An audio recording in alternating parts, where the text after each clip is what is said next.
حشر تک ڈالیں گے ہم پیدائش مولا کی دھوم، حشر تک ڈالیں گے ہم پیدائش مولا کی دھوم، مثل فارس نجد کے کلے گراتے جائیں گے، مثل فارس نجد کے کلے گراتے جائیں گے، خاک ہو جائیں عدو جل کر مگر ہم تو رضا، خاک ہو جائیں عدو جل کر مگر ہم تو رضا، دم میں جب تک دم ہے ذکر ان کا سناتے جائیں گے، دم میں جب تک دم ہے ذکر ان کا سناتے جائیں گے۔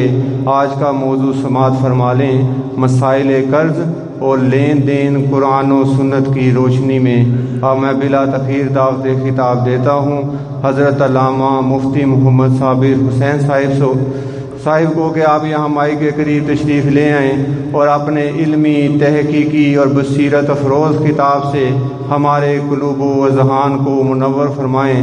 جناب ممتاز عالم دین حضرت علامہ مفتی محمد صابر حسین صاحب، ماہر اسلامی معیشت و اقتصادیات۔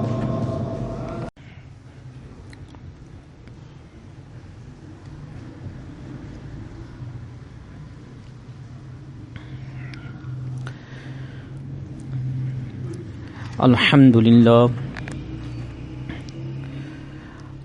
للہ رب العالمین والعاقبۃ للمتقین، الصلاۃ والسلام علی سید الانبیاء والمرسلین وعلی آلہ واصحابہ اجمعین وعلى كل من تبعهم بإحسان إلى يوم الدين، أما بعد، فأعوذ بالله من الشيطان الرجيم، بسم الله الرحمن الرحيم۔ قال الله تبارك وتعالى في القرآن المجيد والفرقان الحميد، وَإِن كَانَ ذُو عُسْرَةٍ فَنَظِرَةٌ إِلَى مَيْسَرَةٍ وَأَن تَصَدَّقُوا خَيْرٌ لَكُمْ إِن كُنتُمْ تَعْلَمُونَ۔ وقال رسول اللہ صلی اللہ علیہ وسلم، مطل الغنی ظلم۔ ایک دفعہ صحیح کر لیں، ڈسٹربنس بہت زیادہ ہو رہی ہے، ایک دفعہ آپ سیٹ کر لیں۔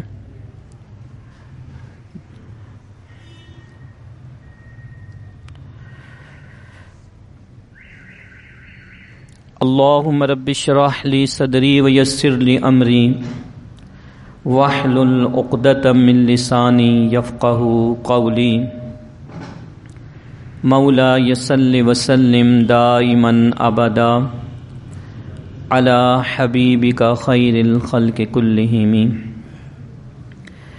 ببرکتہ ان اللہ وملائکتہ یصلون علی النبی، یا ایہا الذین آمنوا صلوا علیہ وسلموا تسلیما۔ درود شریف پڑھیں۔ اللہم صلی علی سیدنا و مولانا محمد وعلی آل سیدنا و مولانا محمد وبارک وسلم وصلی علیہ۔ معزز سامعین و حاضرین، تقریباً 1 سال کے بعد مجھے آپ کی اس مسجد میں دوبارہ خطاب کرنے کا موقع مل رہا ہے۔ گزشتہ سال میں نے مقاصد شریعت کے عنوان پر آپ کے سامنے گفتگو کی تھی، اور آج جس عنوان پر مجھے گفتگو کرنے کو کہا گیا ہے وہ ہے قرض کے احکام۔ چونکہ یہ عنوان اس نوعیت کا ہے کہ اس میں زیادہ تر مسائل بیان کیے جائیں گے، اور مسائل میں یہ بات اپنے پیش نظر رکھیں کہ جو انداز ہوتا ہے وہ تقریری نہیں ہوتا، جوشیلا نہیں ہوتا، بلکہ جب کسی بھی مسئلے سے متعلق شرعی احکام بیان کیے جاتے ہیں تو اس میں گفتگو کا انداز لیا جاتا ہے۔ چنانچہ ہمارا یہ عنوان ایسا ہے کہ اس میں زیادہ تر انداز گفتگو کا ہوگا، چونکہ ہمارا مزاج عام طور پر جوشیلے انداز میں تقریر سننے کا بن چکا ہے، تو کئی دفعہ اس طرح کے عنوان پر جب ہم بیان سن رہے ہوتے ہیں تو اس وقت ہمیں بوریت محسوس ہوتی ہے۔ چنانچہ میں نے شروع میں ہی یہ بنیادی اور اہم بات آپ کے سامنے بیان کر دی، اور آپ تمام حضرات سے میں یہ درخواست کروں گا کہ پوری گفتگو کو توجہ کے ساتھ سنیں۔ گفتگو کے دوران قرآن مجید فرقان حمید کی آیات کریمہ بھی پیش کی جائیں گی، رسول اللہ صلی اللہ علیہ وسلم کی احادیث کریمہ بھی پیش کی جائیں گی، اور قرآن و حدیث کی روشنی میں فقہائے کرام کے اقوال بھی پیش کیے جائیں گے۔ تو آج کا ہمارا جو عنوان ہے وہ ہے قرض اور قرض کے احکام۔ قرض کا لفظ بہت معروف ہے، ہم میں سے ہر شخص اس لفظ کے معنی و مفہوم کو کسی حد تک سمجھتا ہے، لیکن جب ہم شریعت مطہرہ کی بات کرتے ہیں تو شریعت مطہرہ میں ہماری زندگی کے جملہ احکامات کے حوالے سے مکمل طور پر رہنمائی موجود ہے۔ یہ بات اپنے ذہن میں بٹھا لیں، کیونکہ ہمارا دین اکمل ہے، اور اس دین کے بارے میں ہم یہ کہتے ہیں اور درست کہتے ہیں کہ یہ مکمل ضابطۂ حیات ہے۔ ہماری زندگی کے تمام گوشوں پر یہ دین روشنی ڈالتا ہے۔ زندگی کا کوئی گوشہ ایسا نہیں ہے، زندگی کا کوئی پہلو ایسا نہیں ہے کہ جس کے بارے میں اللہ تعالیٰ نے اور اس کے رسول صلی اللہ علیہ وسلم نے ہمیں رہنمائی فراہم نہ کی ہو۔ اسی وجہ سے تا قیام قیامت آنے والے تمام انسانوں کے لیے دین اسلام کو اللہ تعالیٰ نے بطور دین پسند فرما لیا ہے۔ اس کے علاوہ اور کوئی دین اللہ کی بارگاہ میں قابل قبول نہیں۔ وَمَن يَبْتَغِي غَيْرَ الْإِسْلَامِ دِينًا فَلَن يُقْبَلَ مِنْهُ، اللہ جل شانہ فرماتا ہے کہ جو شخص اس دین کو چھوڑ کر کسی اور دین کی طرف جاتا ہے، کسی مذہب کی طرف جاتا ہے، تو اللہ کی بارگاہ میں اسے قبول نہیں کیا جائے گا۔ وہ کیوں؟ وہ اس لیے کہ ان الدین عند اللہ الاسلام، اگر کوئی دین اللہ کے نزدیک دین ہے تو وہ اسلام ہے۔ اسلام کے علاوہ اور کوئی دین اللہ کے نزدیک دین ہے ہی نہیں، نہ یہودیت، نہ عیسائیت، نہ ہندو مت، نہ بدھ مت، نہ سکھ مت۔ اور اللہ تعالیٰ نے قرآن کے اندر یہ بھی ارشاد فرما دیا وَرَضِيتُ لَكُمُ الْإِسْلَامَ دِينًا، میں نے تمہارے لیے اسلام کو بطور دین پسند کر لیا ہے. یعنی یہ دین اللہ تعالیٰ کا پسندیدہ دین ہے. لہذا ہم کچھ بھی کریں، کھائیں پیئیں، کھڑے ہو جائیں، بیٹھ جائیں، ان تمام معاملات سے متعلق شریعت مطہرہ کے اندر احکامات موجود ہیں. آج ہم اپنی زندگی میں بہت سارے معاملات میں پیچھے رہ گئے. اس کی بنیادی وجہ یہ ہے کہ ہم نے دین کے احکامات کو چھوڑ دیا ہے.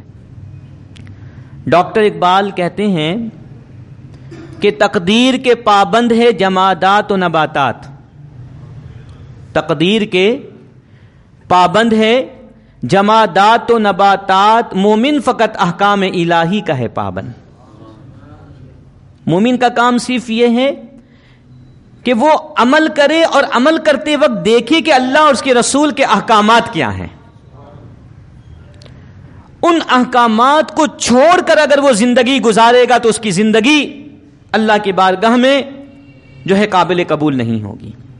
کل قیامت کے دن اس سے باز پرس کی جائے گی، اس سے پوچھا جائے گا کہ تم نے زندگی ایسے ہی بسر کر دی، ایسے ہی جانوروں کی طرح گزار دی، لیکن اللہ اس کے رسول کے احکامات کی روشنی میں جو زندگی گزرے گی اس زندگی کا فائدہ اس دنیا میں بھی ہے اور آخرت میں بھی اللہ تعالیٰ ایسے بندوں کو عطا فرماتا ہے. تو قرض ہماری زندگی کا، ہماری معاشی زندگی کا، لین دین کی زندگی کا ایک بہت بڑا حصہ ہے. کئی دفعہ ہم لوگوں سے قرض لے رہے ہوتے ہیں اپنی ضرورت کی تکمیل کے لیے، اپنی ضرورت کو پوری کرنے کے لیے لوگوں سے قرض لے رہے ہوتے ہیں.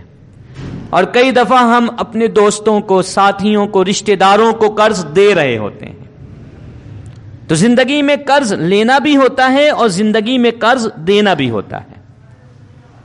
اور ہمارا دین دیکھیں کتنا پیارا اور کتنا جامع اور کس قدر کمپریہنسو ہے کہ جب آپ قرض لے رہے ہوں تو اس معاملے کے احکامات کو بھی بیان فرماتا ہے، اور جب آپ قرض کسی کو دے رہے ہوں تو اس وقت کو بھی دین آپ کو بتاتا ہے کہ آپ نے کس طرح کسی کو قرض دینا ہے. سب سے بنیادی بات اپنے ذہن میں قرض کے حوالے سے یہ رکھ لیں کہ دین اسلام نے، شریعت مطہرہ نے قرض لینے کی حوصلہ شکنی کی ہے. قرض لینے کی، کسی سے قرض مانگنے کی حوصلہ شکنی کی ہے، ڈسکریج کیا ہے. جبکہ ضرورت مندوں کو، رشتہ داروں کو، مفلس لوگوں کو اور غریبوں کو قرض دینے کی حوصلہ افزائی کی ہے. سب سے بنیادی بات اپنے ذہن میں رکھیں. اگرچہ ضرورت کے تحت قرض لینا جائز ہے، خود رسول اللہ صلی اللہ علیہ وسلم کی سنت طیبہ سے ہمیں اس کا ثبوت ملتا ہے کہ آپ صلی اللہ علیہ وسلم نے لوگوں سے قرض لیا، لیکن اس کے ساتھ ساتھ آپ علیہ السلام کی بے شمار دعائیں ایسی بھی ملتی ہیں اور آپ کی تعلیمات میں سے کچھ حدیثیں ایسی بھی ملتی ہیں کہ جن کو پڑھ کر یہ پتا چلتا ہے کہ قرض انسان کو صرف اور صرف ضرورت کے وقت لینا چاہیے، حتی الامکان اس سے بچنے کی کوشش کرنی چاہیے. کیونکہ ایک حدیث مبارک اس کا مفہوم ہے کہ ایک صحابی رضی اللہ تعالیٰ عنہ نے رسول اللہ صلی اللہ علیہ وسلم سے پوچھا کہ یا رسول اللہ صلی اللہ علیہ وسلم، اگر میں اللہ کی راہ میں شہید ہو جاؤں، مجھے شہادت کا اعلیٰ مرتبہ مل جائے، تو کیا اللہ تبارک و تعالیٰ اس شہادت کی وجہ سے میرے گناہوں کو، میری خطاؤں کو، لغزشوں کو معاف فرما دے گا؟ یہ ان صحابی نے رسول اللہ صلی اللہ علیہ وسلم سے پوچھا. تو آپ علیہ الصلاۃ والتسلیم نے ارشاد فرمایا کہ ہاں، اللہ تعالیٰ شہید ہونے والے کے تمام گناہوں کو شہادت کے مرتبے پر فائز ہونے کی وجہ سے معاف فرما دیتا ہے، لیکن قرض کو معاف نہیں فرماتا جب تک کہ اس کی طرف سے ادا نہ کر دیا جائے، اس کے ترکے میں سے، اس کے ورثاء میں سے کوئی اس کو ادا نہ کر دے۔ قیامت کے دن اس قرض کا حساب کتاب بہرحال ہوگا، باقی سارے گناہوں کو معاف فرما دے گا، لیکن قرض کا جو معاملہ ہے اس قدر حساس ہے، سینسٹیو ہے کہ اللہ کے رسول صلی اللہ علیہ وسلم ارشاد فرماتے ہیں کہ اس دن جو ہے اس کے بارے میں پوچھا جائے گا۔ تو آئیے پہلے ہم یہ دیکھتے ہیں کہ قرض لینا رسول اللہ صلی اللہ علیہ وسلم کی سنت ہے یا نہیں۔ لیکن اس چیز کو سمجھنے اور سننے سے پہلے یہ بات اپنے ذہن میں بٹھا لیں کہ قرض لینے کی شریعت مطہرہ نے اجازت دی ہے، لیکن ضرورت کے تحت، بلا وجہ نہیں۔ آج ہمیں 10 روپے کی ضرورت ہوتی ہے، ہم کسی کو بھی بہلا پھسلا کر یا دوسرے لفظوں میں بیوقوف بنا کر اس سے زیادہ پیسے لے لیتے ہیں، اور بعد میں خود بھی پریشان ہوتے ہیں، اسے بھی پریشان کرتے ہیں، کیونکہ انسان کی ایک فطرت ہے، انسان کی ایک فطرت ہے کہ اس کے پاس جتنے بھی پیسے آئیں وہ سب کو خرچ کر دیتا ہے، وہ کسی نہ کسی بہانے سے وہ اسے خرچ کر دے گا۔ مال مفت دل بے رحم کا قاعدہ چلتا ہے۔ چنانچہ شریعت مطہرہ ہمیں یہ کہتی ہے کہ قرض تم نے بوقت ضرورت لینا ہے، اور اگر بوقت ضرورت کوئی قرض لے رہا ہے تو اللہ کے رسول صلی اللہ علیہ وسلم کی پیاری سنت طیبہ بھی ہے۔ حضرت عبداللہ بن ابی ربیہ مخزومی، یہ صحابی ہیں رضی اللہ تعالیٰ عنہ، یہ فرماتے ہیں کہ استقرض منی النبی صلی اللہ علیہ وسلم 40,000 کہ نبی صلی اللہ علیہ وسلم نے مجھ سے 40,000 بطور قرض لیا۔ حدیث کے اندر یہ نہیں بتایا گیا کہ وہ درہم تھے، دینار تھے، صرف الفاظ ہے 40,000، 40,000 آپ صلی اللہ علیہ وسلم نے کیا لیا؟ قرض لیا۔ اس سے یہ پتا چلا کہ قرض لینا نبی کریم علیہ السلام کی سنت طیبہ ہے۔ پھر کیا ہوا؟ فَجَاءَهُ مَالٌ، پھر بعد میں رسول اللہ صلی اللہ علیہ وسلم کے پاس مال آ گیا۔ جس وقت آپ صلی اللہ علیہ وسلم نے قرض لیا اس وقت آپ کے پاس مال نہیں تھا، لیکن بعد میں مال آ گیا تو کہتے ہیں فَدَفَعَهُ إِلَيَّ، اللہ کے رسول صلی اللہ علیہ وسلم نے فوراً وہ مال مجھے دے کر اپنا قرض ادا کر دیا۔ اس سے یہ بھی پتا چلا کہ قرض آپ بوقت ضرورت لیں، اور جیسے ہی مال آ جائے، وسائل آپ کو مل جائیں، اسباب اللہ تعالیٰ مہیا فرما دیں، تو پھر آپ نے روکنا نہیں ہے۔ کئی دفعہ ایسا ہوتا ہے کہ آپ نے قرض لے لیا، آپ کے پاس وسائل آ گئے، اب آپ اسے نہیں دے رہے، وہ آپ کے دروازے پہ بار بار آ رہا ہے، دروازے کھٹکھٹا رہا ہے، لوگوں کو بتا رہا ہے، پریشان ہے کہ مجھے میرا قرض تو واپس کرو، اور آپ اس خیال سے کہ بعد میں دیکھ لیں گے، وسائل ہونے کے باوجود، پیسے ہونے کے باوجود اس بیچارے کو آپ پریشان کر رہے ہیں۔ یہ شرعاً جائز نہیں ہے۔ رسول اللہ صلی اللہ علیہ وسلم نے اسے ظلم قرار دیا ہے۔ آپ علیہ السلام نے فرمایا کہ مطل الغنی یہ ظلم، کہ غنی کا، مالدار کا مال ہونے کے باوجود ٹال مٹول کرنا، قرض کو ادا نہ کرنا، یہ ظلم ہے۔ اور جو ایسا کرتا ہے، حدیث مبارک میں ہے کہ اس شخص کی عزت اس کے لیے، دوسروں کے لیے حلال ہو جاتی ہے۔ مسئلہ کیا؟ کہ اگر کوئی شخص جان بوجھ کر قرض نہیں ادا کرتا اور اس کے پاس وسائل ہے تو پھر اس شخص کی عزت حلال ہو جاتی ہے، یعنی اس کے بارے میں دوسروں کو بتایا جا سکتا ہے کہ دیکھو اس نے میرا قرض لے کر ابھی تک واپس نہیں کیا۔ عام حالات میں آپ کسی مسلمان بھائی کی عزت کو پامال نہیں کر سکتے، کسی دوسرے مسلمان بھائی کے سامنے اس کی شکایت نہیں کر سکتے، یہ منع ہے۔ لیکن ایسی صورت میں کہ جب کوئی جان بوجھ کر ظلم کرے اپنے دوسرے مسلمان بھائی پر اور اس کا قرض ادا نہ کرے، تو قرض خواہ کو یہ اختیار دیا گیا کہ وہ قرض دار کے بارے میں لوگوں کو بتائے کہ دیکھو اس نے میرا قرض لیا ہوا ہے، لوگوں کو بتائے، اس کو دروازے کھٹکھٹائے، یہ رسول اللہ صلی اللہ علیہ وسلم کی حدیث مبارک میں اس کی اجازت ہے۔ تو آپ نے فرمایا کہ فدفعہ الیہ، انہوں نے مجھے میرا قرض واپس کر دیا۔ وقال، اور آپ صلی اللہ علیہ وسلم نے مجھ سے کہا، بارک اللہ لک فی اہلک و مالک، اللہ تعالیٰ تمہارے گھر والوں میں بھی برکتوں کو پیدا فرمائے اور اللہ تعالیٰ تمہارے مال میں بھی برکتوں کو پیدا فرمائے۔ کیا خوبصورت انداز ہے اللہ کے رسول صلی اللہ علیہ وسلم کے قرض کی واپسی کا۔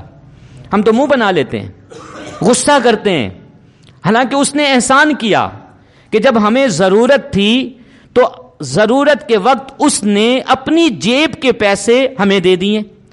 اب جب ہم واپس کر رہے ہوتے ہیں تو اس وقت آپ دیکھیے گا اکثر و بیشتر جھگڑے ہو رہے ہوتے ہیں، لڑائیاں ہو رہی ہوتی ہیں، غصہ کر رہا ہوتا ہے بندہ۔ لیکن نبی کریم علیہ السلام کی سنت دیکھیے کہ آپ نے مال کے آنے پر، اسباب کے پیدا ہو جانے پر فوراً اس کا قرض ادا کیا، اور قرض ادا کرتے وقت آپ نے ارشاد فرمایا کہ بارک اللہ لک فی اہلک و مالک، اللہ تعالیٰ تمہارے گھر والوں میں اور تمہارے مال میں برکتوں کو پیدا فرمائے، تاکہ اس کے دل میں آپ کی محبت بڑھے اور کل کلاں دوبارہ آپ کو ضرورت پڑے تو وہ بخوشی آپ کو قرض دے۔ آپ کسی کو قرض دیتے ہیں اور وہ واپسی میں آپ کو پریشان کرتا ہے، پھر کبھی وہ دوبارہ مانگتا ہے تو دینے کو جی چاہتا ہے؟ نہیں، کیونکہ رسول اللہ صلی اللہ علیہ وسلم نے دعا دی، اس کے گھر والوں کو بھی اور اس کے مال میں برکت کی دعا دی، اور فرمایا کہ انما جزاء السلف الحمد والادا۔ آپ علیہ السلام نے ارشاد فرمایا کہ کسی سے قرض لے کر اس کا بدلہ کیا ہے؟ اس کا بدلہ یہ ہے کہ جس سے تم نے قرض لیا ہے، یعنی جو قرض خواہ ہے، تمہارا کریڈیٹر ہے، اس کی تعریف کرو اور ساتھ ساتھ اسباب ملنے کے فوراً بعد اس کو ادا کر دو۔ یہ تمہاری طرف سے اس کا بدلہ ہے، اس کو پریشان نہ کرو۔ تو اس حدیث مبارک سے ہمیں کئی مسائل معلوم ہوئے۔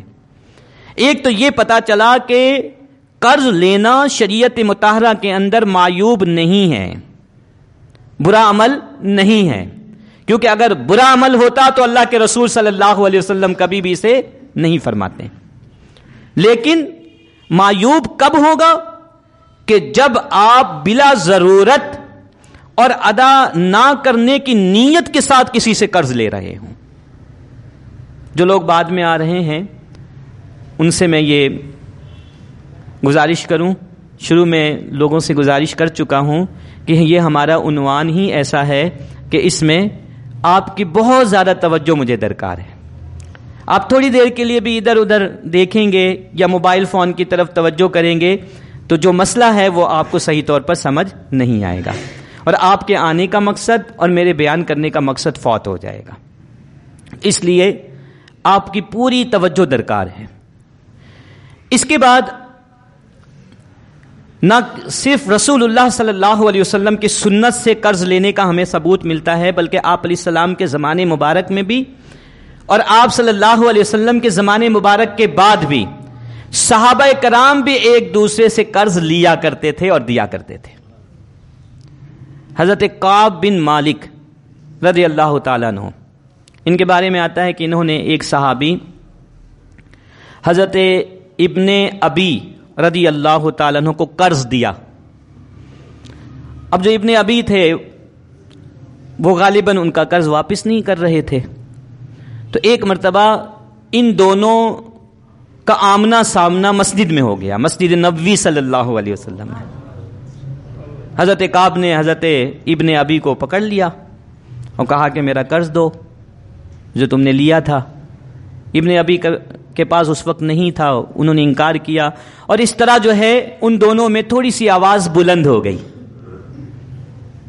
رسول اللہ صلی اللہ علیہ وسلم کے کان مبارک تک وہ آواز پہنچتی ہے، آپ علیہ السلام سنتے ہیں، پھر اپنے حجرہ مبارک میں تشریف لے جاتے ہیں، وہاں پر بھی آپ علیہ السلام نے آواز کو سماعت فرمائی، دوبارہ باہر آتے ہیں اور کعب کو کہتے ادھر آؤ، فاشار الیہ، حدیث مبارک میں ہے فاشار الیہ بیدیہ، نبی کریم علیہ السلام نے اپنے ہاتھ مبارک سے ان کو اشارہ کیا کہ ادھر آؤ، اور کہا کہ دع الشطر من دینک، ایک آپ تم ایسا کرو اپنا آدھا قرض معاف کر دو، چھوڑ دو۔ یہ نبی کریم علیہ السلام حضرت کعب کو مشورہ دے رہے ہیں، اور آپ سمجھ سکتے ہیں کہ ایک صحابی کو نبی کریم علیہ السلام مشورہ دے، وہ اس کو مشورہ نہیں بلکہ حکم سمجھتے تھے کہ اللہ کے رسول صلی اللہ علیہ وسلم کا حکم ہے۔ کہا کہ کعب تم آدھا قرض معاف کر دو، اسے آسانی ہو جائے گی۔ حضرت کعب عرض کرتے ہیں کہ یا رسول اللہ صلی اللہ علیہ وسلم قد فعلتو، جیسا آپ نے فرمایا ہے میں ویسا ہی کرتا ہوں، میں آدھا قرض معاف کر دیتا ہوں۔ نبی کریم علیہ السلام نے ان کو بلایا، حضرت ابن ابی کو، اور کہا کہ قم فقدی ہی، جاؤ اور جا کے جو آدھا ہے وہ تو ادا کر دو۔ تو یہاں پر صحابی رسول صلی اللہ علیہ وسلم کا قرض لینا بھی ہمیں پتہ چل گیا، اور یہ بھی پتہ چل گیا کہ جو قرض ادا کرنے سے قاصر ہو جائے یا قرض ادا کرنے میں مشکلات کا اسے سامنا کرنا پڑے، تو اس صورت میں قرض کو معاف کرنا یہ صحابہ کرام کی سنت ہے، اور اللہ تبارک و تعالیٰ کے پیارے رسول صلی اللہ علیہ وسلم کا حکم ہے۔ اور اس سے یہ بھی ہمیں پتہ چلا ایک مسئلہ کہ کسی مسلمان بھائی کی مشکلات کو کم کرنے کے لیے کسی دوسرے مسلمان بھائی سے سفارش کرنا، یہ اللہ کے رسول علیہ السلام کی پیاری سنت طیبہ ہے۔ اب دیکھیں کہ ہماری زندگی ان چیزوں سے آری گزر رہی ہے۔ اللہ تعالیٰ نے قرآن کے اندر ارشاد فرمایا کہ من یشفع شفاعۃ حسنۃ فلہ نصیب منہا، کہ جو کسی کی اچھائی کے اندر سفارش کرتا ہے تو اللہ تبارک و تعالیٰ اس سفارش کرنے کی وجہ سے اسے نیکیوں میں سے حصہ عطا فرماتا ہے۔ آج تو ہم ایک دوسرے کی برائیوں میں سفارشیں کرتے ہیں، غلط کاموں میں، اور نیکی کے کاموں میں کہتے ہیں ہمارا مسئلہ تھوڑی نہ، وہ سمجھے خود۔ لیکن نبی کریم علیہ السلام نے بلا کر کہا کہ اے کعب آدھا قرض معاف کر دو، اور میں سمجھتا ہوں کہ رسول اللہ صلی اللہ علیہ وسلم پورا بھی فرماتے تو پورا بھی معاف کر دیتے۔ تو انہوں نے کہا کہ قد فعلت یا رسول اللہ۔ قرآن مجید میں سورہ البقرہ کے اندر اللہ تعالیٰ نے ارشاد فرمایا کہ وَإِن كَانَ ذُو عُسْرَةٍ فَنَظِرَةٌ إِلَىٰ مَيْسَرَةٍ، اگر تمہارا قرض دار وہ تنگ دست ہے تو اس کو کچھ وقت کی مہلت دے دو، کچھ مدت تک اسے ریلیکس کر دو۔ وَأَن تَصَدَّقُوا خَيْرٌ لَكُمْ، اور اگر تم نے پورا کا پورا معاف کر دیا، قرض چھوڑ دیا، تو یہ تمہارے لیے اس سے بھی زیادہ بہتر ہے۔ ابھی اور ایسی حدیث مبارک آئے گی کہ جس میں قرض معاف کرنے کی فضیلت کو بھی بیان کیا گیا ہے۔ ایک حدیث مبارک ہے، ایک شخص فوت ہو گیا، اللہ کی بارگاہ میں پیش ہوا، اللہ سے ملاقات ہوئی اسے، تو اللہ نے پوچھا تیری کیا نیکیاں ہیں، تو نے کیا کیا دنیا میں؟ اس نے عرض کیا یا رب العالمین اتنی کوئی بڑی نیکیاں تو نہیں ہے میری، البتہ ایک کام میں کرتا تھا، میں دنیا میں صاحب حیثیت تھا، مالدار تھا، لوگ مجھ سے قرض لیا کرتے تھے، میں لوگوں کو باخوشی قرض دے دیا کرتا تھا، اور پھر جب قرض کی واپسی کا وقت آتا تو میں اپنے ایجنٹس کو، اپنے کارندوں کو قرض کی کلیکشن کے لیے، جمع کرنے کے لیے اپنے قرض داروں کے بعد ڈیٹرز کے پاس بھیجا کرتا تھا، اور اپنے کارندوں کو یہ انسٹرکشن دیتا تھا، یہ ہدایت دیتا تھا کہ اگر کوئی قرض دینے میں دیر کرے تو اس کو مہلت دے دینا، اور اگر کوئی تنگ دست مفلس ہو تو اس کو معاف کر دینا۔ تو بس میں یہ کرتا تھا، اور میں یہی نیکی تیری بارگاہ میں پیش کرتا ہوں۔ حدیث مبارک میں آتا ہے کہ رب کائنات نے اس اچھے عمل کی وجہ سے اس کی مغفرت فرما دی، اس کی مغفرت فرما دی۔ تو دو حدیثیں آپ کے سامنے اس حوالے سے پیش کر دی گئیں، اور جیسا کہ میں نے شروع میں یہ بات بتائی کہ قرض لینا اگرچہ جائز ہے جیسا کہ ہمیں پتہ چل گیا، لیکن بلا ضرورت قرض لینے کو ناپسندیدہ قرار دیا گیا ہے۔ اور نبی کریم صلی اللہ تعالی علیہ وسلم کی ایک نہیں 10 ایسی دعائیں ملتی ہیں کہ جن میں آپ صلی اللہ علیہ وسلم قرض سے اللہ کی پناہ مانگتے ہوئے ہمیں نظر آتے ہیں. اللہ کی بارگاہ میں قرض لینے سے پناہ مانگتے ہوئے یا رب العالمین، یعنی یہ نوبت ہی نہ آئے میری زندگی کہ میں کسی سے قرض لوں. حتی الامکان اس بات کی کوشش ہونی چاہیے کہ آپ اپنی چادر کے اندر رہتے ہوئے اپنے معاملات کو انجام دینے کی کوشش کریں. آج ہم قرض لیتے کیوں ہیں؟ اس لیے لیتے ہیں کہ ہماری خواہشات بڑھ گئی ہیں. ہم جو ہے اپنی چادر سے زیادہ اپنے پاؤں کو پھیلانے کی کوشش کرتے ہیں. شادی بیاہ کا معاملہ ہو، کسی کے مرگ کا معاملہ ہو، بچے کا کوئی معاملہ ہو، خوشی کا معاملہ ہو، غمی کا معاملہ، ہر جگہ ہم اپنی چادر سے اپنے پاؤں کو آگے پھیلانے کی کوشش کرتے ہیں. جب آگے پھیلانے کی کوشش کرتے ہیں وہاں پر پیسوں کی ضرورت پڑتی ہے، اور پھر لوگوں کے گھر گھر جا کر دوستوں کے پیچھے لگ کے قرض لے لیتے ہیں. ایک دن میں سارا ختم ہو جاتا ہے، ایک لمحے میں سارا ختم ہو جاتا ہے، اور اس کے بعد پھر آپ تماشا دیکھتے ہیں کہ کتنے مسائل کا اس قرض لینے والے کو سامنا کرنا پڑتا ہے. تو قرض کو حتی الامکان ہمیں چاہیے کہ ہم اپنی زندگی میں نہ لائیں، اس سے بچیں. آپ علیہ السلام کی ایک حدیث مبارک حضرت عائشہ صدیقہ رضی اللہ تعالی عنہا ام المومنین سے روایت ہے کہ آپ رضی اللہ تعالی عنہ فرماتی ہیں کہ کان یدعو فی صلاتہ، کہ رسول اللہ صلی اللہ علیہ وسلم اپنی نماز میں یہ دعا فرمایا کرتے تھے. اپنی نمازوں میں یہ دعا فرمایا کرتے تھے کہ اللہم انی اعوذ بک من المعصم والمغرم، اے اللہ میں تیری پناہ مانگتا ہوں گناہوں سے اور قرض سے. نبی کریم علیہ السلام سے تو گناہ کا تصور بھی نہیں کیا جا سکتا.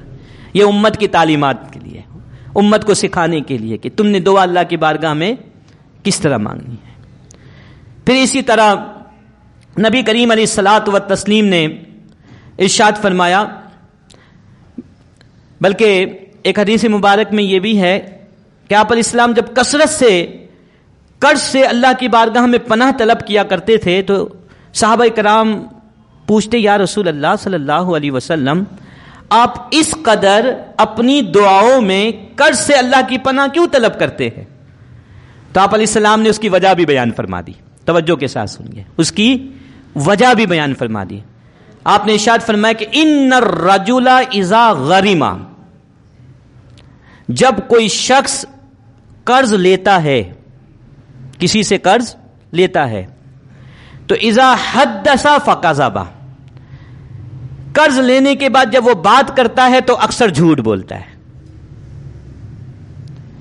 مجھے میرے پیسے واپس کرو، پیسے ہیں جیب میں نہیں ہے، قرض کی وجہ سے وہ جھوٹ بولتا ہے. پیسے نہیں ہے تو کہتا پرسوں دے دوں گا، اس کے دماغ میں ہوتا پرسوں کہاں سے لاؤں گا، چلو اس کو ابھی تو ٹالو.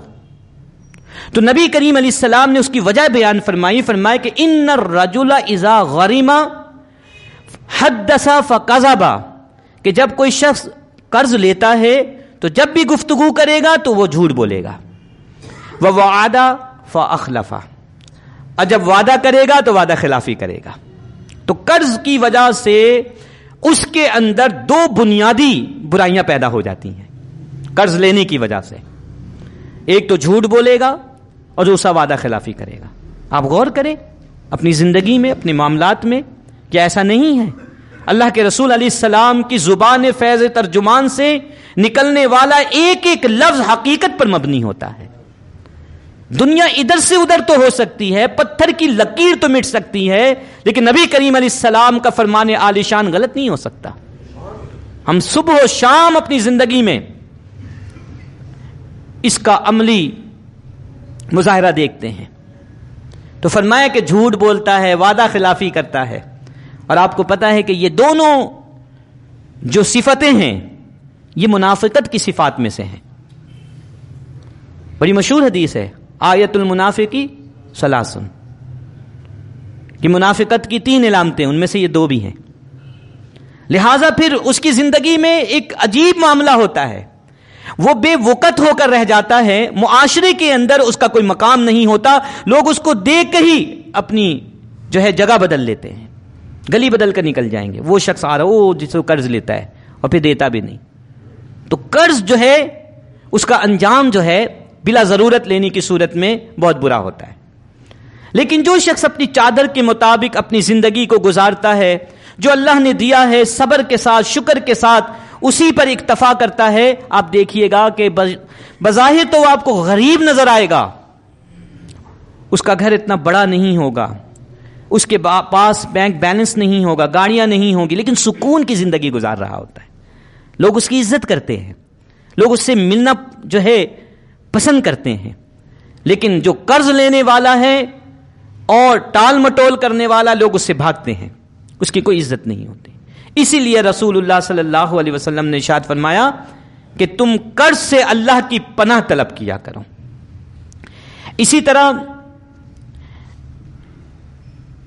نبی کریم علیہ السلام نے ارشاد فرمایا کہ لا تخیفوا انفسکم، تم خود کو ڈرایا مت کرو، تم خود کو خوف زدہ مت کیا کرو. عجیب بات ہے، انسان خود کو بھی کبھی ڈراتا ہے، لیکن رسول اللہ صلی اللہ علیہ وسلم فرما رہے ہیں کہ لا تخیفوا انفسکم، تم خود کو ڈرایا مت کرو. صحابہ نے پوچھا یا رسول اللہ صلی اللہ علیہ وسلم وما نخیف انفسنا، ہم اپنے آپ کو کیسے ڈرائیں گے؟ اپنے آپ کو خوف دلانے کا مقصد کیا ہے، مطلب کیا ہے؟ نبی کریم علیہ السلام نے فرمایا الدین، قرض. جب انسان قرض لیتا ہے تو خود اپنے آپ سے بھی ڈرنے لگتا ہے، اس کے دل میں خوف پیدا ہو جاتا ہے، دل کمزور ہو جاتا ہے. کوئی بھی آئے گا ملنے کے لیے آئے گا، وہ سمجھے گا قرض خواہ آ گیا، کریڈیٹر آ گیا ہے، اب میری شامت آ گئی. اس لیے فرمایا کہ اس سے دور رہو. سامعین محترم، ایک مرتبہ ایک جنازہ رسول اللہ صلی اللہ علیہ وسلم کی بارگاہ میں پیش کیا گیا، حاضر کیا گیا کہ آپ اس کی نماز پڑھائیں، ادا کریں. نبی کریم علیہ السلام کے سامنے جب بھی کوئی جنازہ آتا، کوئی میت آتی، تو آپ پہلا سوال یہی کرتے تھے کہ حل علی دین، کیا اس پہ کوئی قرض ہے؟ اگر یہ کہہ دیا جاتا کہ ہاں، کہہ دیا جاتا کہ اس پر قرض نہیں ہے، تو نبی کریم علیہ السلام آگے تشریف لاتے، امامت فرماتے اور نماز جنازہ ادا ہو جاتی. ایک دفعہ ایک میت آئی، جنازہ آیا، آپ علیہ السلام نے پوچھا حل علیہ دین، کیا اس میت پر، اس مرنے والے پر کسی کا قرض ہے؟ تو جواب ملا نعم یا رسول اللہ صلی اللہ علیہ وسلم.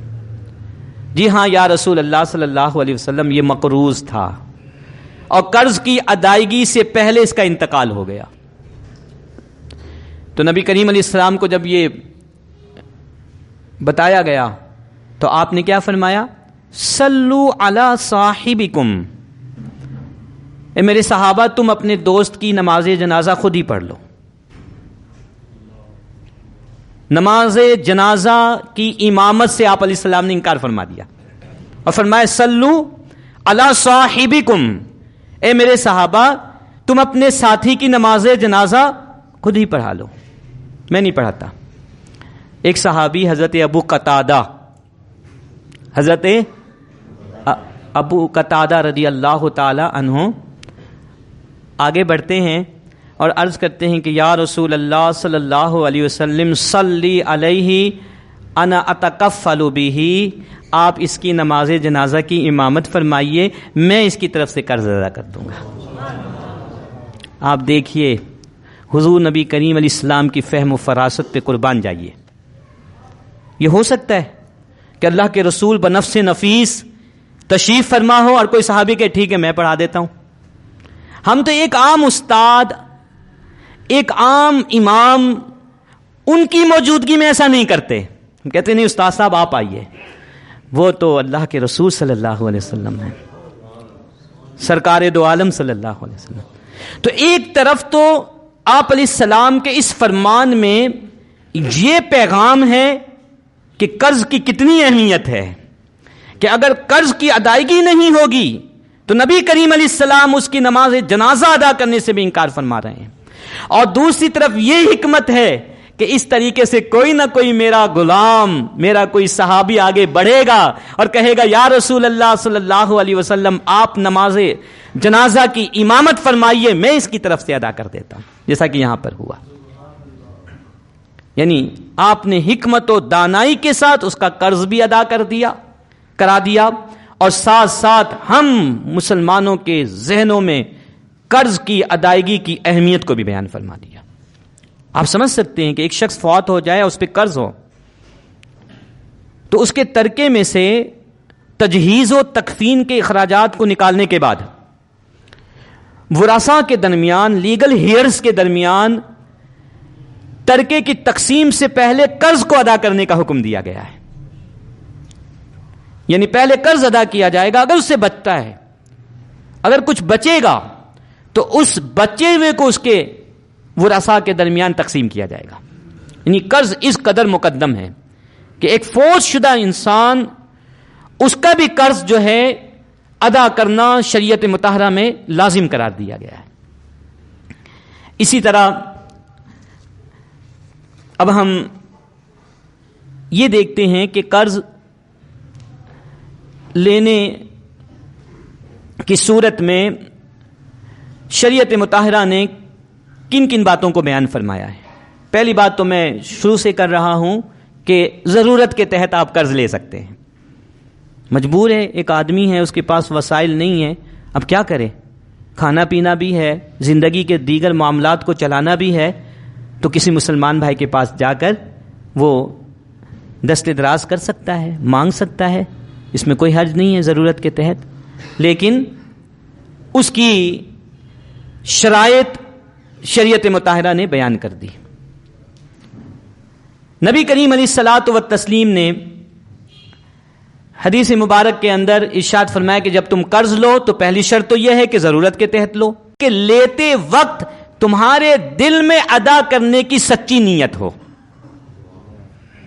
ہم تو جب لے رہے ہوتے ہیں تو دے دو بھائی، دے دو، مہربانی ہوگی، دل میں کہہ رہا دے کر تو دیکھ، ایک دفعہ ہاتھ میں تو آ جائے، پھر میں مزہ چکھاؤں گا۔ لیتے وقت خوشامد کرتے ہیں، لیتے وقت اپنی مجبوریاں بیان کرتے ہیں، وہ بیچارہ ہماری باتوں کو سن کر جو ہے افسردہ ہو کر دینے کو تیار ہو جاتا ہے، اور جب ہمارے ہاتھ میں پیسے آتے ہیں اس کے بعد پھر تو نبی کریم علیہ السلام نے ارشاد فرمایا کہ ادا کرنے کی سچی نیت ہو، اخلاص پر مبنی نیت ہو کہ میں ادا کر دوں گا، جیسے اللہ تعالیٰ مجھے عطا فرمائے گا میں فوراً اپنے بھائی کا قرض شکریہ کے ساتھ ادا کر دوں گا۔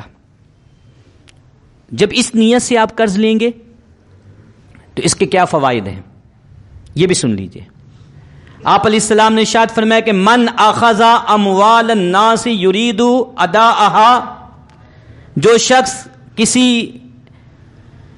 شخص سے اس کا مال لیتا ہے بطور قرض اور اس نیت کے ساتھ لیتا ہے کہ میں اس کو ادا بھی کر دوں گا، اس کے دل کے اندر یہ خیال ہوتا ہے کہ جیسے ہی مجھے ملے گا میں ادا کر دوں گا، تو اب سنیے اس کا فائدہ کیا ہوتا ہے۔ اد اللہ عنہ ومن اخذ اتلافها اتلفہ اللہ، اللہ تبارک و تعالی اس کی طرف سے ادا فرما دیتا ہے، یعنی اس کے لیے اسباب مہیا فرما دیتا ہے، اس کے لیے آسانیاں پیدا فرما دے گا۔ لیکن اگر وہ لیتے وقت یہ نیت کرتا ہے، دل میں کھوٹ ہے، جیسا میں نے پہلے بتایا، تو حدیث میں ہے کہ ومن اخذ اتلافها، کہ لینے کے بعد میں اس کو ہضم کر جاؤں گا، واپس نہیں کروں گا، تو پھر اللہ تبارک و تعالی اس کو ہمیشہ ایسے ہی رکھتا ہے۔ آپ دیکھیے بہت سارے لوگ ہیں لیتے ہیں قرض، اور قرض لیتے ہیں ان کے دماغ میں ہوتا ہے کہ میں 2 سال کے بعد ادا کروں گا، 1 سال کے بعد آپ کے دروازے پہ کھڑے ہو تو لیجئے بھائی اپنے پیسے۔ اللہ تعالیٰ نے اس کی مدد فرمائی ہوتی ہے، کیونکہ لیتے وقت اس نے اچھی نیت کی ہوتی ہے۔ اور ایک بندہ کہتا ہے میں آپ کو کل واپس کر دوں گا، کل آپ کو واپس کر دوں گا، آج مجھے چلا دیجئے، اور مہینوں نہیں سالوں آپ کو آپ کے پیسے واپس نہیں کرتا۔ کیوں؟ کہ اس کی نیت میں اس وقت کھوٹ ہوتا ہے، تو اللہ تبارک و تعالیٰ اس کو مفلس ہی رکھتا ہے۔ حدیث قدسی ہے، بہت مشہور حدیث مبارک، آپ کی مسجد میں بہت ساری محفلیں ہوتی، میں دیکھ رہا ہوں تو آپ نے یقینی طور پر یہ حدیث مبارک سنی ہوگی کہ اللہ تبارک و تعالیٰ فرماتا ہے کہ میں اپنے بندے کے گمان کے مطابق ہوں. میں اپنے بندے کے گمان کے مطابق ہوں. میرا بندہ مجھ سے جیسا گمان کرے گا میں ویسا ہی معاملہ اس کے ساتھ کر دیتا ہوں. میرا بندہ مجھ سے یہ گمان کرے گا میرا رب مجھے عطا کرنے والا ہے, مشکلات سے نکالنے والا ہے, تو میں نکال دیتا ہوں. اور میرا بندہ اگر یہ خیال کرے کہ میرا رب مجھے کچھ نہیں کرتا تو پھر ویسے ہی چھوڑ دیتا ہوں. تو اللہ رب العزت سے اچھا گمان رکھنے کا حکم دیا گیا ہے. آپ قرض لیتے وقت یہ گمان کریں کہ میں لے تو رہا ہوں لیکن مجھے امید ہے کہ اللہ تبارک و تعالی مجھے جو ہے ان مشکلات سے جلد نکال دے گا اور میں اپنے بھائی کا پیسہ واپس کر دوں گا. تو حدیث مبارک میں خوشخبری سنا دی گئی, اللہ تعالیٰ اس کے لیے اسباب مہیا فرما دیتا ہے, اس کے لیے آسانیاں پیدا فرما دیتا ہے. یہ تو اللہ تعالیٰ کا ہم سے وعدہ ہے, صرف اس میں نہیں بلکہ زندگی کے ہر معاملے میں. اللہ جل شانہ نے سورہ العنکبوت کے اندر ارشاد فرمایا کہ والذین جاہدوا فینا لنہدینہم سبلنا, جو لوگ ہمارے راستے کی طرف آنے کی کوشش کرتے ہیں ہم ان کے لیے اپنے راستے کو آسان کر دیتے ہیں. آپ ایسی گمان کر لیں کہ میں تو پھنس گیا, آپ تو نکل ہی نہیں سکتا, تو پھر نکل ہی نہیں سکتے.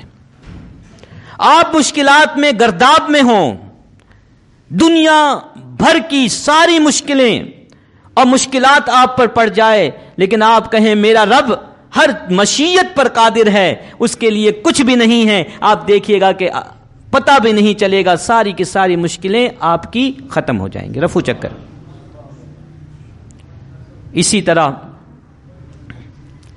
یہ بھی ہے کہ آپ قرض لیتے وقت مستقبل کے امکانات کو بھی دیکھیں.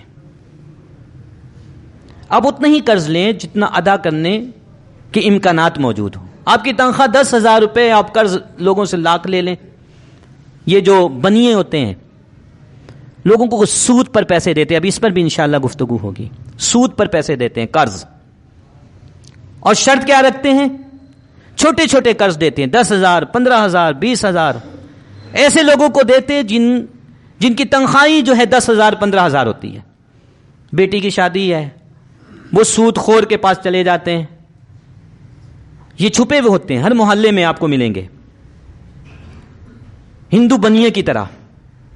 ان کے پاس کھاتا ہوتا, لکھتے ہیں, کہتے ہیں ٹھیک ہے تمہیں میں 10,000 روپے قرض دے رہا ہوں اس شرط پر کہ یہ قرض تم مجھے یکمشت واپس کرو گے. توجہ کے ساتھ, یہ قرض مجھے یکمشت واپس کرو گے, اور جب تک واپس نہیں کرو گے یکمشت, ہر مہینے 3,000 روپے اس پہ سود دو گے. آپ سمجھ رہے ہیں؟ اب وہ بیچارے کی تنخواہ 10,000 ہے, 15,000 ہے, بیوی بچے دیگر زندگی کی ضروریات, وہ کبھی بھی 10,000 بیک وقت ایک دفعہ لم سم ادا نہیں کر سکتا. ایک کتاب ڈاکٹر امجد ثاقب کا نام آپ لوگوں نے سنا ہوگا, اخوت کے نام سے ایک ادارہ چلا رہے ہیں. تو ان کی کتاب ہے دشت ظلمت, اگر موقع ملے تو یہ کتاب آپ پڑھیے. اس کتاب میں انہوں نے 25-30 ایسی فیملیز کا انٹرویو شائع کیا ہے کہ جنہوں نے چھوٹے چھوٹے قرض لے کر سود ادا کیا. تو اس میں ایسے بھی آپ کو واقعات ملیں گے کہ ایک شخص نے 20,000 روپے قرض لیا فرض کریں, اور وہ قرض ابھی تک ادا نہیں کر سکا, اس قرض پر اس نے 80-90 ہزار روپے سود ادا کر دیا, اور قرض اپنی جگہ بھی موجود ہے. قرض کے بارے میں اپنے ذہن میں یہ بات رکھیں کہ قرض جو ہے یہ احسان کا معاملہ ہے. کس کا معاملہ ہے؟ احسان کا معاملہ. یہ کاروبار نہیں ہے, یہ کوئی بزنس نہیں ہے. آپ کاروبار کرتے ہیں, بزنس کرتے ہیں تو یہ احسان کا معاملہ نہیں ہوتا, بلکہ یہ تو لین دین ہے. آپ قرض فرض کریں کہ ایک دکان کھولتے ہیں, شاپ کھولتے ہیں, تو آپ اس میں لا کر چیزیں رکھتے ہیں, تو احسان کا معاملہ وہ نہیں ہوتا خالصتاً, بلکہ وہ لین دین کا معاملہ ہوتا ہے. آپ اپنی چیز دیتے ہیں تو اس چیز پر منافع لیتے ہیں, پروفٹ لیتے ہیں. لیکن قرض جو ہے اس کو ہم کہتے ہیں عقد تبرع, یعنی وہ کانٹریکٹ جو احسان کا ہے, اور احسان کے معاملے میں ایک طرف سے ہوتا ہے, دوسری طرف سے کچھ نہیں ہوتا دنیاوی اعتبار سے. دوسری طرف سے آپ کا رب آپ کو دے رہا ہوتا ہے. اسی وجہ سے آپ دیکھیں قرآن مجید کی آپ تلاوت فرماتے ہیں تو کتنی جگہوں میں یہ آیت کریمہ جو ہے تلاوت آپ کرتے ہوں گے, من ذا الذی یقرض اللہ قرضا حسنا فیضاعف له اضعافا کثیرا, کون ہے جو اپنے رب کو قرض حسن دے تاکہ اس کا رب جو ہے اسے بڑھا چڑھا کر واپس کر دے. تو آپ کسی مسلمان بھائی کو جب قرض دیتے ہیں تو آپ اس کے ساتھ احسان کرتے ہیں, اور اس کے ساتھ احسان کا بدلہ آپ اس سے نہیں لے سکتے, آپ کا رب جو ہے اپنی شان اور اپنی عظمت کے مطابق آپ کو عطا فرمائے گا. نبی کریم صلی اللہ تعالی علیہ وسلم کی ایک حدیث مبارک صحیح مسلم کی حدیث ہے, اس کا مفہوم میں آپ کو سناتا ہوں کہ آپ نے ارشاد فرمایا کہ یہ تو ہو نہیں سکتا. کیا یہ تو ہو نہیں سکتا کہ کوئی شخص اللہ کی راہ میں اپنے مال کو خرچ کرے اور اس میں کمی آ جائے. آپ علیہ السلام نے ضمانت دی ہے, یہ جو قرض ہے یہ بھی اللہ کی راہ میں خرچ کرنے کے مترادف ہے. کیوں؟ آپ کسی کو لاکھ روپے بطور قرض دیتے ہیں اور وہ 1 سال کے بعد آپ کو واپس کرتا ہے, اس کا مطلب یہ ہے کہ 1 سال تک آپ آؤٹ آف پاکٹ رہے. آپ وہ کہیں کاروبار میں لگا دیتے تو شاید وہاں سے منافع آ جاتا, تو آپ نے اس منافع کی قربانی دی. آپ جو ہے 1 سال تک اپنے پیسوں سے دور رہیں, وہ فائدہ اٹھا رہا ہے, آپ اس سے فائدہ نہیں, تو یہ احسان کا معاملہ ہے. تو اس کا بدلہ کون دے گا؟ فَيُضَاعِفَ لَهُ أَضْعَافًا كَثِيرًا, اللہ تبارک و تعالی بڑھا چڑھا کر قرض حسن کا بدلہ عطا فرماتا ہے. اور جب کسی مجبور کو, کسی مفلس کو آپ قرض دیتے ہیں تو رب کائنات نے قرآن میں اس قرض کو اپنی ذات کی طرف منسوب فرما لیا. تم اسے نہیں قرض دے رہے, اپنے رب کو قرض دے رہے ہو, حالانکہ اللہ تعالیٰ ان چیزوں سے پاک ہے, اس کو کیا ضرورت ہے. لیکن اللہ کے بندے کی مدد کو رب کائنات اپنی مدد قرار دے رہا ہے. اور جب کوئی اللہ تبارک و تعالیٰ کی مدد کرتا ہے اس طرح, تو رب کائنات کی طرف سے اس کا جب اجر آتا ہے, پھل آتا ہے, بدلہ آتا ہے, تو وہ بے حساب, ان گنت اور بے حد ہوتا ہے. تو قرض کا معاملہ کیا ہے کہ آپ قرض دے کر قرض لینے والے سے یعنی قرض دار سے کسی بھی قسم کا بینیفٹ نہیں لے سکتے. حدیث مبارک ہے کہ کلو قرض جر منفعتا فہو الربا, ہر وہ قرض جو کسی بھی قسم کا بینیفٹ لے کر آئے, کسی بھی قسم کا جو ہے منافع لے کر آئے, وہ منافع سود کہلائے گا. کیا کہلائے گا؟ سود. مثلا آپ نے کسی کو 100 روپے دیے اور کہا میں تم سے 110 لوں گا, تو یہ 10 روپے سود ہے. یہ قرض کا معاملہ نہیں ہوا, یہ سود کا معاملہ ہو گیا. اور سود کے بارے میں آپ نے سنا ہے کتنی سخت وعیدیں ہیں. ایک حدیث میں, 2 حدیثیں میں آپ کو سناتا ہوں. نبی کریم علیہ السلام نے ارشاد فرمایا کہ لعن اللہ آکل الربا وموکلہ وکاتبہ وشاہدہ وقالہم سواء, اللہ کی لعنت ہے سود کھانے والے پر, کھلانے والے پر, سودی معاملے کو لکھنے والے پر, سودی معاملے میں گواہ بن کر پیش ہونے والے پر, اور یہ سب برابر ہیں. ایک اور حدیث مبارک جس میں آپ نے ارشاد فرمایا کہ فر ربا 70 حوبا, کہ سود میں 70 کے قریب گناہ ہیں. اور 70 کا لفظ میں آپ کو بتا دوں عربی میں, عربی زبان میں محاورے کے طور پر استعمال ہوتا ہے. 70 کا لفظ جب کسی چیز کی کثرت کو بیان کرنا ہو تو وہاں پر اہل عرب 70 کا لفظ بطور محاورہ بیان کرتے ہیں. آپ چلیں محاورے کو نہ لیں, اگر 70 کے فیگر کو بھی آپ لے لیں تو یہ کم تو نہیں ہے. فرمایا کہ فر ربا 70 حوبا, کہ سود میں 70 کے قریب گناہ ہے. ایسرھا ان ینکح الرجل امہ, ان میں کم تر گناہ یہ ہے کہ کوئی شخص اپنی والدہ سے نکاح کر لے. کوئی تصور بھی نہیں کر سکتا. آپ کے محلے کا جو بدماش ترین آدمی ہے اس کے بارے میں بھی آپ یہ نہیں کہہ سکتے کہ وہ اپنی ماں کے ساتھ نکاح کرنے کے بارے میں سوچ رہا ہوں. سوچنا تو دور کی بات, ماں اتنی مقدس ہستی ہے, اتنی مقدس ہستی کہ بدماش سے بدماش ترین انسان بھی سوچنا تو دور کی بات اپنے دل میں اس کا خیال بھی پیدا نہیں کر سکتا, تصور بھی نہیں کر سکتا. ذہنوں میں خیالات آتے رہتے ہیں نا, کیسے کیسے خیالات نہیں آتے, شیطان ڈالتا ہے بعض اوقات, لیکن یہ خیال تو اس وقت بھی نہیں آتا. لیکن ایک سود کھانے والا گویا کہ اتنے بڑے گناہ کا مرتکب ہو رہا ہوتا ہے. تو قرض دے کر کسی بھی قسم کا بینیفٹ، اب بینیفٹ کی ایک صورت تو یہ کہ آپ نے 100 دے کر 110 لے لیا تو یہ 10 بینیفٹ ہو گیا. لیکن فقہائے کرام نے، اسلامک اسکالرز نے یہ بیان فرمایا کہ بینیفٹ کیش کی صورت میں ہو چاہے یا کسی بھی صورت میں ہو. مثلا آپ نے کہا کہ میں تمہیں 100 روپے دے رہا ہوں، واپسی میں تم مجھے 100 روپے بھی دینا، ایک پین بھی اس کے ساتھ دے دینا، تو وہ پین کیا ہوگا؟ سود. آپ نے کہا نہیں میں پیسے بھی نہیں لیتا، پین بھی نہیں لیتا، میں تمہیں 1000 روپے دے رہا ہوں، فرض کرے تم واپسی میں 1000 روپے بھی دینا، میرے گھر کی صفائی بھی کر دینا، تو یہ صفائی کیا ہے؟ سود. تو بینیفٹ کا مطلب آپ سمجھ گئے. یہاں تک کہ حکم یہ ہے کہ اگر آپ نے کسی کو قرض دیا ہے اور قرض لینے سے پہلے وہ آپ کی دعوتیں نہیں کرتا تھا، وہ آپ کی دعوتیں نہیں کرتا تھا، آپ کو فروٹ کی پیٹیاں نہیں بھیجتا تھا، قرض لینے کے بعد اس نے یہ کام کرنا شروع کر دیا تو مت لو، وہ بھی سود ہے. ہاں اگر قرض سے پہلے وہ کرتا تھا، یہ جیسے عام طور پر ہم رشتہ داروں میں کرتے ہیں، تو پھر اس صورت میں وہ سود نہیں ہے. لیکن اگر وہ قرض لینے کے بعد اس میں یہ تبدیلی آئی کہ اب وہ آپ کو جو ہے تحفے تحائف بھیج رہا ہے، گفٹ بھیج رہا ہے، تو وہ گفٹ نہیں ہے، حقیقت میں وہ ایک مورل پریشر ہے آپ پہ کہ آئندہ بھی آپ قرض دیتے رہیے گا، یہ تو بڑا اچھا بندہ ہے، دعوتیں کر رہا ہے، تو وہ سود ہے.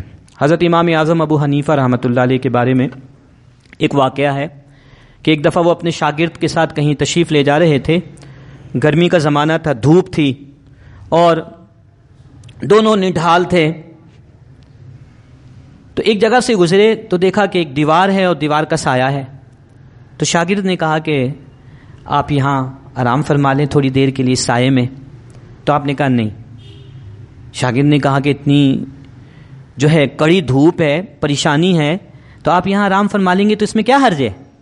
امام اعظم ابو حنیفہ رحمۃ اللہ علیہ نے فرمایا کہ میرے شاگرد، یہ جس بندے کی دیوار ہے اس بندے کو میں نے قرض دیا ہوا ہے، میں نے قرض دیا ہوا ہے، اور مجھے خدشہ ہے کہ اگر میں اس کے سائے سے فائدہ اٹھا لوں تو اس حدیث کے مطابق سود نہ ہو جائے.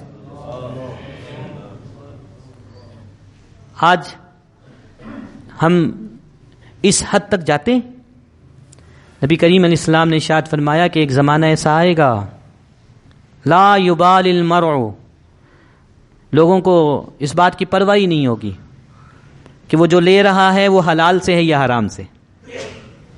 آج ہم اپنی ان کھلی آنکھوں سے وہ زمانہ دیکھ رہے ہیں. بس ہم چاہتے ہیں کہ ہماری جیب میں پیسے آئے، حلال آ جائے تو بھی صحیح، حرام آ جائے تو بھی صحیح. لیکن آپ اپنے اکابر کو دیکھیں، ان کا طرز عمل کیا تھا، ان کا طریقہ کار کیا تھا کہ اس قدر باریک بینی کے ساتھ، یعنی گراس روٹ لیول پہ جا کر چیزوں کو دیکھا کرتے تھے کہ کہیں ایسا نہ ہو کہ وہ سود کے زمرے میں آ جائے. تو قرض آپ ہمیشہ دیں احسان سمجھ کر، اور قرض لینے والا جب قرض لے تو اس کے دل میں بھی یہ خیال ہونا چاہیے کہ جو مجھے دے رہا ہے مجھ پر احسان کر رہا ہے، جب واپس کرے تو شکریہ کے ساتھ کرے، منہ بنا کر نہ کرے، غصہ کر کے نہ دے، بلکہ محبت کے ساتھ دے، اس کو احساس ہوتا ہے. ٹھیک ہے، یہ اسلام نے منع کیا ہے کہ آپ کسی کے ساتھ احسان کریں تو آپ چاہیں کہ وہ میرا شکریہ ادا کریں، آپ کے دل میں نہیں خیال ہونا چاہیے، لیکن اس کے دل میں تو یہ خیال ہونا چاہیے کہ اس نے احسان کیا ہے. کتنی پیاری حدیث مبارک ہے آپ صلی اللہ علیہ وسلم کی. آپ نے ارشاد فرمایا کہ من لم یشکر الناس لا یشکر اللہ، من لم یشکر الناس لا یشکر اللہ، جو اللہ کے بندوں کا شکریہ ادا نہیں کرتا وہ اللہ کا بھی شکریہ ادا نہیں کرتا ہے.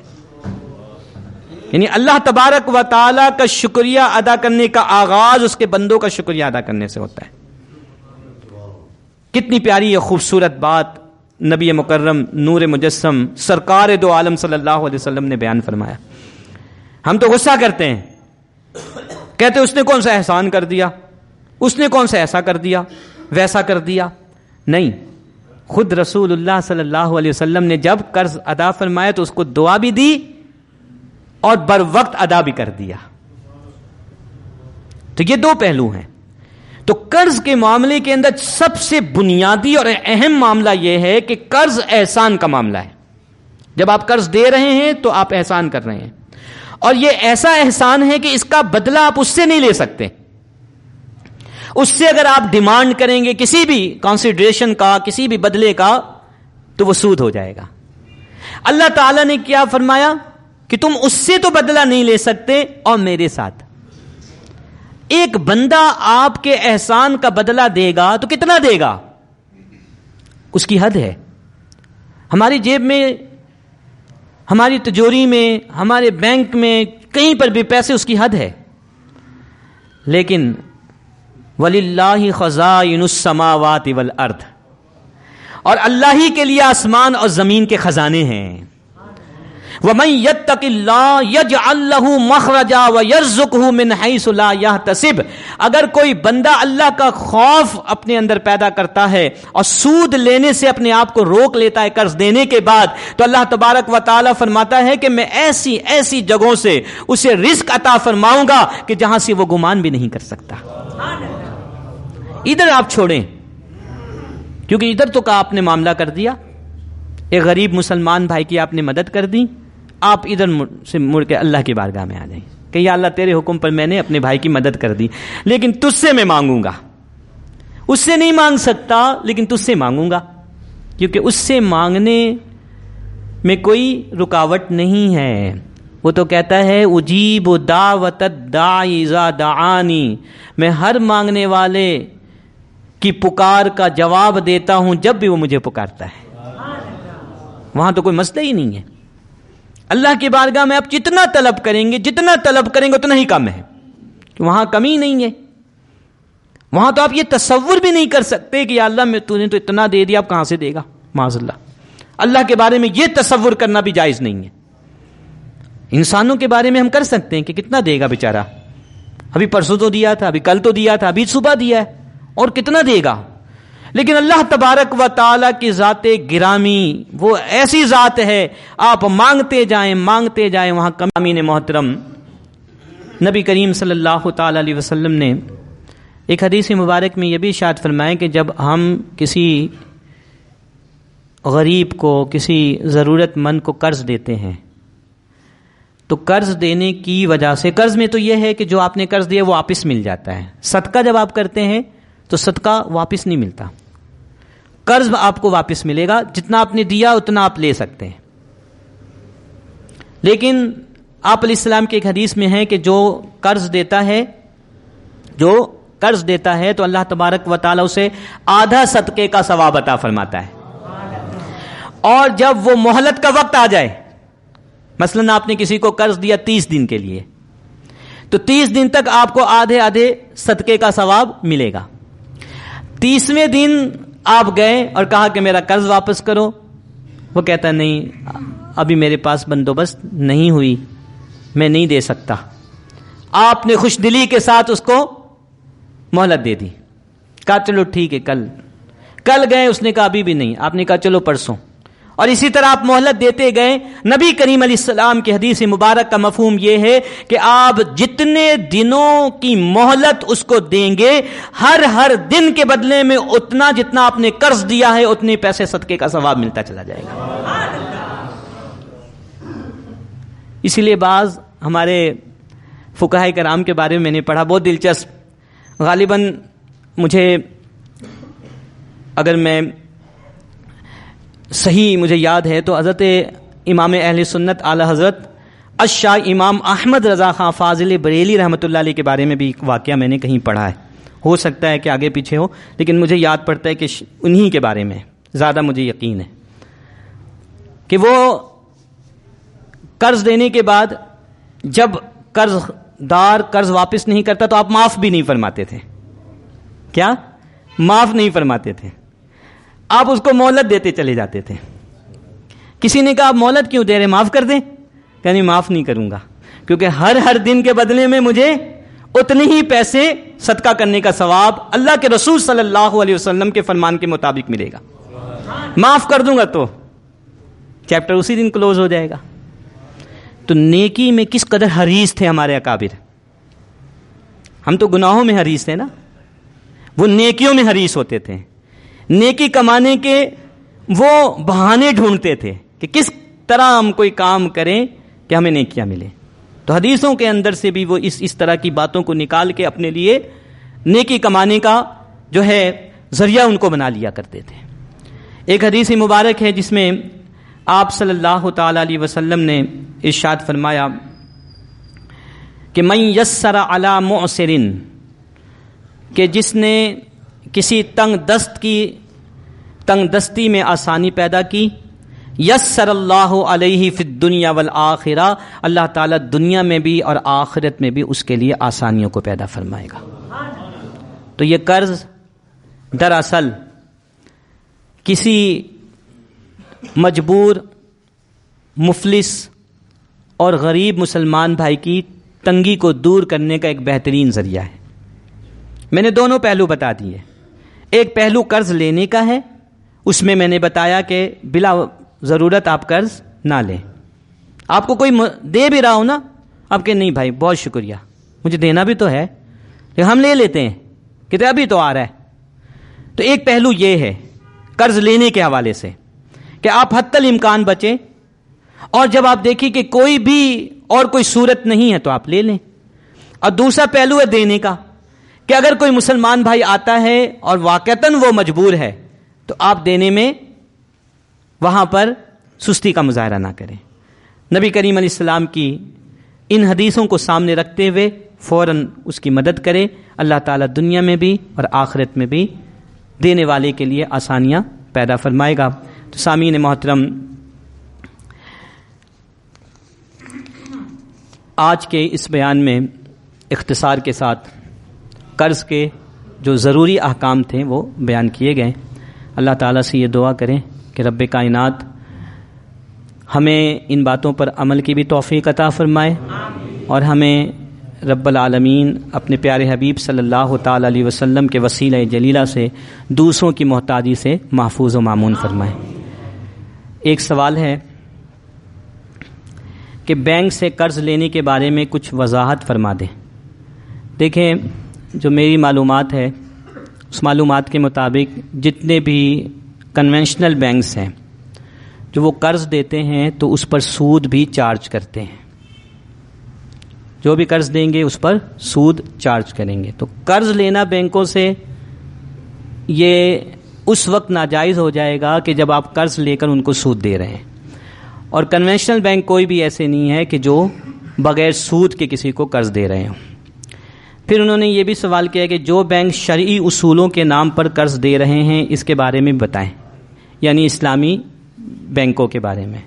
تو یہ بھی میں آپ کو عرض کر دوں کہ جتنے بھی اسلامک بینک ہیں ان میں ابھی تک قرض دینے کا کوئی تصور نہیں ہے. قرض دینے کا کوئی تصور نہیں ہے. یہ ایک بہت وسیع عنوان ہے اور اس پہ گھنٹوں بات کی جا سکتی ہے. میں 8 گھنٹے کا اس پر لیکچر دیتا ہوں 5 دن تک. مختصراً یہ ہے کہ کوئی بھی اسلامک بینک ابھی قرض نہیں دے رہا ہے اپنے کسٹمرز کو. کیوں؟ کہ قرض پر وہ منافع نہیں لے سکتا، کسی بھی قسم کا منافع نہیں لے سکتا، کیونکہ وہ منافع حقیقت میں سود ہے. کنونشنل بینک دے رہے ہیں، سودی بینک، لیکن اسلامک بینک نہیں دے رہے ہیں. تو پھر آپ کہیں گے تو اسلامک بینک کیا دے رہے ہیں؟ تو اسلامک بینک مختلف قسم کے جو شرعی طریقہ کار ہیں، جیسے مرابحہ ہے، مداربہ ہے، مشارکہ ہے، ڈیمنیشنگ مشارکہ ہے، سلم ہے، استثناء ہے، اجارہ ہے، یہ اسلامک موڈز آف فائنانس کہلاتے ہیں. تو ان طریقہ کار کو اختیار کر کے اپنے کسٹمر کو ان کی ضرورت کے مطابق جو ہے فیسیلیٹیٹ کرتا ہے. کہیں اپنے کسٹمر کے ساتھ مرابحہ کی ٹرانزیکشن کرتا ہے. مرابحہ کیا ہے؟ کہ جیسے ایک کسٹمر ہے، اس کو اپنی فیکٹری کے را مٹیریل کے لیے پیسوں کی ضرورت ہے، تو اگر وہ کسی سودی بینک میں جاتا ہے تو وہ سودی بینک سے اپنی ضرورت کے پیسے لے کر اس پر اس کو سود دے دیتا ہے. اب اسلامک بینک ایسا نہیں کر سکتے کیونکہ سود اسلام میں حرام ہے، جیسا کہ ابھی ہم نے سنا بھی. تو اسلامک بینک کیا کرتے ہیں؟ اس کے ساتھ مرابحہ کی ٹرانزیکشن کرتے ہیں، جس کو خرید و فروخت کا ایک معاملہ کہا جاتا ہے. اس کی پوری تفصیل ہے. مختصراً یہ ہے کہ جو را مٹیریل اس شخص کو چاہیے، اسلامک بینک ایک طریقہ کار کے مطابق پہلے وہ را مٹیریل خرید کر اس کی ملکیت اپنی طرف ٹرانسفر کرتے ہیں، اونرشپ کو ٹرانسفر کرتے ہیں، اور پھر وہ را مٹیریل جب اس کی ملکیت میں آ جاتا ہے تو اسی کو پروفٹ رکھ کر اپنے کسٹمر سے بیچ دیتے ہیں ڈیفٹ پہ. تو اس طریقہ کار سے وہ منافع کما لیتے ہیں. تو اسلامک بینک قرض نہیں دیتے، اسلامک بینک ٹرانزیکشنز کرتے ہیں. میں نے ٹرانزیکشنز کے نام بھی بتا دیے ہیں، مرابحہ ہے، سلم ہے، استثناء ہے، اجارہ ہے، ڈیمینشنگ مشارکہ ہے، اور اسی طرح کی بہت ساری ہیں. جی اسلامک بینک سے اس طرح کی جو ٹرانزیکشن ہے وہ جائز ہے. میں نے اس میں بتایا نا کہ اس میں بہت سارے آرگومنٹس ہیں، بہت تفصیل ہے. مختصراً یہ جواب ہے. اگر کسی کو تفصیل چاہیے تو ان سے میرا نمبر لے لیں تو میں انشاءاللہ تعالی فون پر بتا دوں گا. دیکھیں جو قسطوں پر چیزیں لی جاتی ہیں تو یہ دو شرائط کے ساتھ جائز ہیں، دو شرائط کے ساتھ جائز ہیں. مثال کے طور پر یہ ایک گلاس ہے، اس گلاس کی میں نے 3 قیمت رکھی ہوئی ہے، چلے 2 لے لیتے ہیں. 2 قیمت رکھی ہوئی ہے کہ اگر کوئی شخص یہ نقد لیتا ہے اور فوری ادائیگی کرتا ہے تو اس کی قیمت 20 روپے ہے، اور اگر کوئی شخص ادھار پر لیتا ہے اور 1 ہفتے کے بعد یا 2 ہفتے کے بعد اس کی ادائیگی کرے گا تو میں نے اس کی قیمت 25 روپے رکھ دی. نقد پر 20 روپے اور ادھار پر 25 روپے، 2 قیمت ہے، نقد کی الگ ہے اور ادھار پر الگ ہے. یہ جائز ہے شرعاً، لیکن 2 شرائط ہیں. پہلی شرط یہ ہے کہ اب ان 2 میں سے کسی ایک قیمت پر اسی وقت اتفاق ہو جائے کہ آپ نے نقد لینا ہے یا ادھار لینا ہے، تاکہ تعین ہو جائے. آپ اس کو چھوڑ نہیں سکتے، بلکہ کسی ایک قیمت کا تعین اسی وقت ہو جائے، جس وقت ٹرانزیکشن ہو رہی ہے، معاملہ ہو رہا ہے، اسی وقت کسی ایک قیمت پر پارٹیز متفق ہو جائیں، بائر اور سیلر. ایک شرط. دوسری شرط مثال کے طور پر اس پہ اتفاق ہوا کہ میں ادھار پر لے رہا ہوں 2 ہفتے کا اور 25 روپے میں لے رہا ہوں. اب ایک دفعہ قیمت طے ہو گئی 25 روپے، اب کسی بھی صورت میں اس میں قیمت میں تبدیلی نہیں آ سکتی. مثال کے طور پر 2 ہفتے بعد وہ ادا نہیں کر سکا تو اب یہ 25 سے 26 روپے نہیں ہو سکتا، اس کو یہ رسک لینا پڑے گا. اگر یہ 2 شرائط ہیں تو پھر یہ قسطوں پر خرید و فروخت جائز ہیں. اگر ان میں سے کوئی ایک بھی اگر نہیں پوری ہوتی یا دونوں نہیں ہوتی تو دونوں صورتوں میں یہ ناجائز ہے. عام طور پر جو ہمارے ہاں قسطوں میں خرید و فروخت ہوتی ہے اس میں پہلی شرط تو پوری کر لی جاتی ہے کہ کسی ایک قیمت پر اتفاق ہو جاتا ہے، لیکن دوسری جو شرط ہے کہ بعد میں پھر اس کو تبدیل نہیں کیا جا سکتا. اگر وہ ڈیلے کرتا ہے، پیمنٹ وقت پر نہیں کرتا تو پھر اس کو بڑھایا نہیں جا سکتا. تو یہ دوسری شرط پوری نہیں ہوتی، بلکہ کیا کرتے ہیں کہ اگر آپ کسی بھی مہینے نہیں دیتے یا آپ ڈیلے کرتے ہیں تو بعض اوقات وہ سامان اٹھا کر لے جاتے ہیں، یا پھر کیا کرتے ہیں کہتے ہیں ٹھیک ہے 10,000 کی بات ہوئی اب تم 11,000 دو گے یا 12,000 دو گے. تو یہ شرعاً جائز نہیں ہے، یہ رسک لینا پڑتا ہے. اللہ تعالیٰ عمل کی توفیق عطا فرمائے. وما علینا الا البلاغ المبین. دیکھیں بہت میں آپ کو عرض کر دوں کہ مجھے صبح جو ہے نا دارالعلوم میں پڑھانے کے لیے بھی جانا ہے اور مطالعہ بھی کرنا ہے. ویسے مجھے آپ دکھا دیں کیا ہے، اگر مختصراً ہوگا تو میں اس کا جواب دے دوں گا. دیکھیں گروی رکھنا جائز ہے، گروی رکھنا جائز ہے. آپ کسی کو قرض دیتے ہیں تو شریعت مطہرہ نے اس بات کی اجازت دی ہے کہ آپ جس کو قرض دے رہے ہیں اس سے کوئی چیز بطور گروی طلب کریں، تاکہ آپ کو اطمینان ہو جائے کہ اگر وہ وقت پر ادا نہیں کرے گا تو میں اس گروی سے اپنے پیسے نکال سکتی ہوں، جس کو ہم جو ہے رہن بھی کہتے ہیں، مارٹگیج بھی کہتے ہیں انگلش میں. تو یہ جائز ہے، لیکن اس میں ایک شرط ہے اور وہی ہم پوری نہیں کرتے. وہ کیا ہے کہ آپ مال گروی سے یا مال مرہون سے کسی بھی قسم کا فائدہ نہیں اٹھا سکتے.